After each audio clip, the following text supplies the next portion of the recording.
எல்லாருக்கும் வணக்கம். நாம இன்னைக்கு என்ன பார்க்க போறோம்னா, தண்ணி சட்னி தான் பார்க்க போறோம். அதுக்கு ஃபர்ஸ்ட்டு வந்துட்டு பேன்ல வந்து எண்ணெய் ஊத்திக்கோங்க. அது ஹீட் ஆகுற வரைக்கும் வெயிட் பண்ணுங்க. அதுக்கப்புறமேட்டு வந்து பச்சை மிளகா போடணும். அந்த பச்சை மிளகா வந்து அப்படியே போடாம, அது கட் பண்ணி போட்டிங்கன்னா, அது நல்லா காரசாரமா சட்னியில இறங்கும். அதுக்காக தான் கட் பண்ணி போடுறது.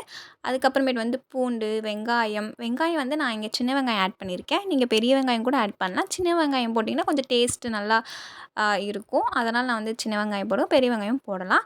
இது என்னென்னா, நல்லா அந்த எண்ணெயில வந்து நல்லா இது ஃப்ரை பண்ணிக்கோங்க. அந்த எண்ணெய் வந்து நல்லா அது வதங்குற வரைக்கும் நம்ம வெயிட் பண்ணணும். அப்பனா தான் வந்து அந்த வெங்காயம் வந்து நல்லா பார்க்குற கண்ணாடி பதம் மாரி வரும் இல்லைங்களா? அது வரைக்கும் நம்ம வெயிட் பண்ணணும். அதனால் கொஞ்சம் டேஸ்ட் நல்லா இருக்கும்.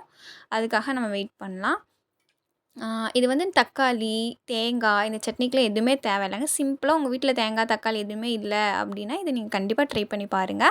அதுக்கப்புறமேட்டு வந்து நல்லா அந்த இது பண்ண பிறகு, நல்லா ஆறுன பிறகு மிக்ஸி ஜார்ல வந்து போட்டுக்கோங்க. நம்ம வந்து வதக்கி வச்சத. அது போட்டுக்கோங்க. அதுக்கப்புறம் இன்னும் நம்ம என்ன ஆட் பண்ணலான்னா, பொட்டுக்கல்ல ஆட் பண்ணலாம். ஆட் பண்ணுவேன். அ பாருங்க. அதுக்கப்புறம் நம்ம வந்து பொட்டுக்கல்ல உப்பு தேவையான அளவு உப்பு இதெல்லாம் போடணும். உப்பு போட்டுக்கலாம். இது நல்லா டேஸ்ட்டா இருக்குங்க. கண்டிப்பா ட்ரை பண்ணி பாருங்க. எல்லாரும் பிடிச்சிருக்கு தேங்காய் இல்லையா அப்படின்னு நினைப்பாங்க. அதுக்கப்புறம் நம்ம பொட்டுக்கல்ல போட்ட பிறகு நல்லா ஃபைனா அரைச்சிட்டு வந்துட்டோங்க. அதுக்கப்புறமேட்டு எப்பயும் போல் தாளிக்கலாம்.